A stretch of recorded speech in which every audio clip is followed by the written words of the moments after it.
আসসালামু আলাইকুম, কেমন আছেন সবাই? আশা করছি ভালো আছেন।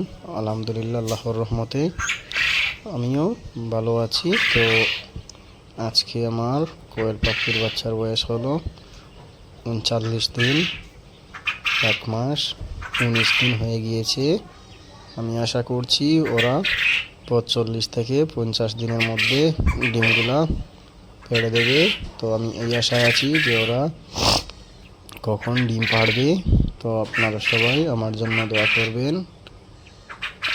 আমি ওদের একটি কাছাও তৈয়ার করার চেষ্টা করছি, ইনশাল্লাহ খুব তাড়াতাড়ি ওদের কাছাটাও তৈয়ার করে নেব। তো এখানে আপনারা দেখতে পাচ্ছেন 2 কালারের কোয়েল পাখির বাচ্চা আছে। তো আপনারা সবাই আমার জন্য দোয়া করবেন। আমি আরও 100টি আনার চেষ্টা করব ইনশাল্লাহ।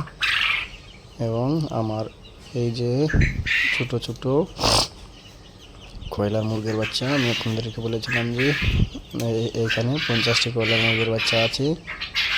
এইগুলোর বয়স আজকে 4 দিন হয়ে গিয়েছে। অনেক দৌড়াদৌড়ি করছে। আমি যখন পাশে গিয়েছিলাম তখন সবগুলো এক জায়গায় জমাট হয়ে গিয়েছে। তো আরও 100টি আমি এই যে কয়লারের বাচ্চা আনবো ইনশাল্লাহ। আপনারা সবাই আমার জন্য দোয়া করবেন। আমি ভিডিওটা লম্বা না করে এখানে শেষ করছি। আসসালামু আলাইকুম।